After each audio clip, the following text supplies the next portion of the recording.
One of the reasons I doubt a lot of the claims of the paranormal is because, to quote Neil deGrasse Tyson, we're poor data-taking devices. We are, he says, full of ways of getting it wrong. The problem is, of course, our brain doesn't agree with that most of the time. Of course what we're seeing is real, what we're hearing is real. We have a hard time even imagining that we might not be seeing everything that's out there or seeing what we're seeing inaccurately.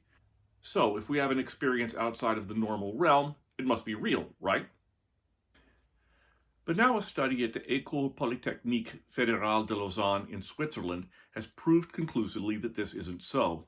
It just doesn't take much to fool us, and once we're fooled, those illusions can be remarkably persistent. So persistent, in fact, that we come up with a supernatural explanation for them, even when we know, even when we're told, what's going on.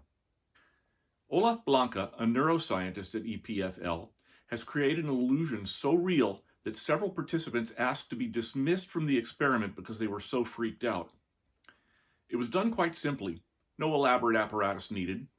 What they did was blindfolded participants, and behind them had a robotic arm that was controlled by movements the person himself or herself was making. And so, if I moved my hand upwards, I felt a touch on the back of a hand moving upwards at the same time, at the same speed. Then they introduced another thing into the experiment, which is where things got seriously interesting, because they introduced a half-second delay. So when I move my hand upward, a half-second later, the robotic arm moves upwards and strokes my back, and I can feel it. This created a sense of an unseen presence standing behind the participants that was so vivid that several of them asked the researchers to stop because the sensation was unbearable. One even said that there wasn't one presence standing behind him, but 4. Our experiment induced the sensation of a foreign presence in the laboratory for the first time, Blanke said. It shows that it can arise under normal conditions, simply through conflicting sensory motor signals. The robotic system mimics the sensations of some patients with mental disorders or of healthy individuals under extreme circumstances. This confirms that it is caused by an altered perception of their own bodies in the brain, which is fascinating, even if it pokes further holes in our conviction that what we're seeing and hearing and interpreting is all correct. Now understand that there are several things I'm not saying here, that all accounts of the paranormal are due to a phenomenon like this, or that the paranormal doesn't exist. It's simply that we're suggestible.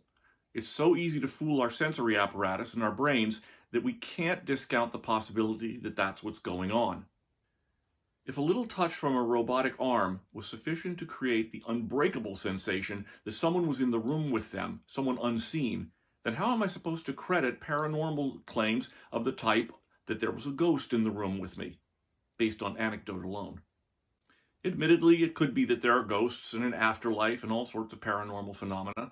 It's simply that I've seen no credible evidence yet that supports that conclusion. And I've seen way too many out-and-out hoaxes and falsehoods. But could it be? Sure. At the moment, though, given how inaccurate our sensory perceptive systems are, I'm content to wait for scientifically reliable evidence or for my own death, at which point I'll find out one way or the other. Thanks for watching this. If you enjoyed it, please give it a thumbs up. Resources are down there. Thanks.